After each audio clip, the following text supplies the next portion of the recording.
So Lauren, is this the like the best fight week of your career, or are you having like the worst cravings of your career? It seems like you're seeking some food more than most fight weeks. No, I always crave food about this point in the weight cut. It starts get like I love food. I love to eat. I always have. And it's always about this point in the weight cut. But I feel like, I'm just getting a little more comfortable putting myself out there on social media and just kind of having fun. Actually, I haven't posted any food for today's countdown. Not yet. But yeah, I'm just trying to have some fun and put myself out there a little bit more. So this is who I am. I love to eat. I do crave food when I'm cutting weight. Yeah. That's funny. Well, listen, you've been working for a long time to get here, right? You've been talking about this moment and deserving it, and now it's finally here. So what is the feel now, right? I'm sure you've been imagining this moment for a long time, and now it's that time. So what's the feel for you? It's really not that different than any other fight week, to be honest with you. It's fun. I love fight week. I love that like all the really hard work is done. This is the part where we get to cruise in and start, really enjoying ourselves. And there's always some stress during fight week. You're traveling you got a million things to, look over and mind and make sure it's going right. But I've learned really how to really start handling that stress so much better. Like I keep telling myself like stressors are going to happen and we're going to overcome them like a champion would, and so it's actually kind of cool. And like, I don't want everything to be so smooth, because then I would be like, what's really going on here? There's always some stress associated with fight week and with fighting in general, but it's cool, man. This is a cool life. This is a really cool life. Most days I feel in awe that I've gotten to spend, a great part of my adult life being a professional athlete. It's not something I ever would have planned for myself. And I honestly, like when I wake up in the morning, I'm like, man, if my life had turned out the way that I would have picked it for myself, I would have sold myself short 1,000 times over. This is better than anything I could have come up with for myself. I love this. It's an awesome way to say it. So I'm curious, like, what's the balance, right? Because as you just said, it's a heck of an accomplishment to be here, right? I mean, to be in this position is meaningful, and you should probably enjoy it and take it in and, relish it all, but it's not the actual goal, right? The goal is to bring home the title. So what's the balance in, respecting and enjoying where you are, but also realizing we're not quite there yet? Yeah, the goal is to just kind of stay in the moment, take stuff day by day. Like when I say stay in the moment, I mean, like I want to recognize what's going on right now. I want to feel the way I'm feeling about it. I want to recognize what's happening right now and enjoy these moments. And so, of course, the goal is to win the fight this weekend. But the goal is to really enjoy what I'm doing, stay in the moment, keep breathing, keep having fun. And that's the main goal, and when I'm doing that, I feel like I'm at my very best. That's awesome. So, no secret, of course, Valentina, pretty good fighter. She does all right. So, yeah. So when you watch her, when you're breaking her down, when you're competing, I mean, do you see like spots and you're like, oh, there's an opportunity there, there's an opportunity there, there's an opportunity there? Or do you see, I think what a lot of us see, which is just a really, really well-rounded fighter that you have to fight perfectly, right? Well, nobody's perfect, but she is a very well-rounded fighter. You don't get to be a dominant champion by having holes in your game, And so when I watch her fight, it's not like she has these big glaring weaknesses that I'm like, oh yeah, I could take advantage of that for sure. I think those days are over. You don't get to be where she's at by not being well-rounded and by not being really, really damn good at everything. But everybody's human. Everybody has habits and things that are exploitable. Everybody has weaknesses. And anybody that thinks that they don't have a weakness, that in itself is a great weakness. Everybody makes mistakes. And at this level, that's what we're looking at, is like, what habits does she have?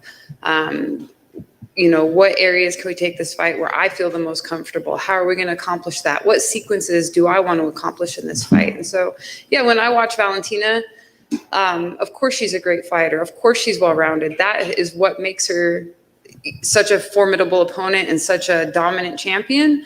But I'm really good in every area of the fight too. And I'm really looking forward to testing myself in those areas. I'm looking forward to making those sequences happen that I want to happen in the fight.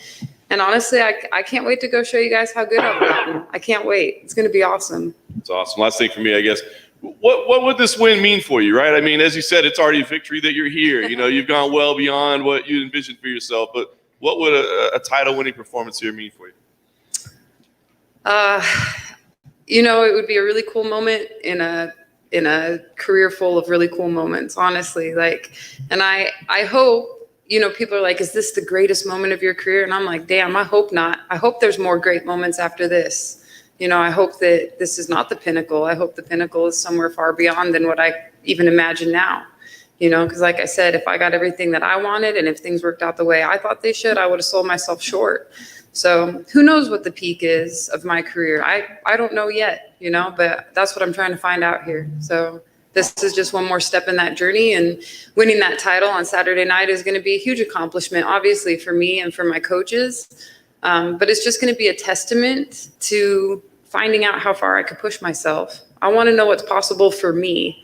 And that's what I'm trying to find out here. And that's what I'm trying to find out Saturday night. And that's what I'm going to be trying to find out in my next fight and the next fight after that. You mentioned the overconfidence that you think she might have. Do you think it's hard for her to, and I even saw a quote from her earlier this week, she said she was going to destroy you and that sort of stuff. Do you think it's hard to be as dominant as her and not get overconfident eventually? I mean, I would imagine so. I would think that she probably feels like she can destroy anybody. And as a champion, I think you do need to have obviously some level of confidence. I'm not the one to say where her line is between being properly confident and overconfident. I don't know. Do you think, again, I'm sort of casting hypotheticals here, that she may be overconfident because she's had this great run. Do you think at that point you're actually catching her at a great time where she can just underestimate everyone she fights? I don't think that Valentina is the kind of fighter that underestimates her opponents. Like, she's been doing this for a very long time. I'm sure she's a very experienced fighter, not just in MMA, but in, you know, other sports as well. And I think she's had a lot of experience, you know, probably in some of her fights, like in some of her kickboxing fights, maybe she was the underdog. Maybe she's already had opponents, you know, that she underestimated or whatever. So I don't know. I couldn't tell you guys what she's thinking about me or what she feels about me. Like, I honestly don't care. It doesn't matter. Winning a world title is obviously very special, but defeating a champion like her, is that just extra? Is that extra glory for you? Do you even think about that sort of stuff? I don't. I really just want to stay focused on what I can do. And like, you know, I've beat some really good fighters before, not just in the UFC, but I fought for titles at other times in my career where I was a heavy underdog. And for me, it's just about like, how well can I perform? How great can I be? What is my limit? Can I go out there? Can I go out there under this pressure? Can I go out there under those bright lights? Can I go out there and face somebody like her and perform at my very best? And I think that if I can do that, I believe I can beat anybody in the world. Awesome. Thank you. Yeah. Lauren, right here. Hi. Lauren, for a lot of your career, obviously, I think you've had a lot of stuff happen that I think you have to tune out a little bit, you know, from tough. And then obviously fighting Valentina, there are a lot of people, you know, they say a lot of stuff, put two women in there to upset her, things like that. How do you tune out a lot of that noise? Because obviously, you know, the public always wants to let you know what they think of you, and you're trying to live your life. So how do you tune out a lot of that? Oh, it's practice, you know, because there was a point in my career where I really let it get to me and I was super concerned what other people think of me. But just through practice, reading, writing, meditation, you know, talking to people that I love and trust, I have really practiced what it's like to stay more focused on myself. And it's, you know, you guys can see the difference that it's made. Yeah, it is. I can't be focused on what everybody else thinks of me. I can't even control what other people think of me. And so what good does it do to focus on what they think of me? It doesn't matter, you know. For me, it's like, I'm going to be open to making mistakes. I'm going to learn from those mistakes. I'm going to pick myself up and I'm going to keep moving on. And people that are not inspired by that, I think maybe there's something wrong with the way they see life, you know?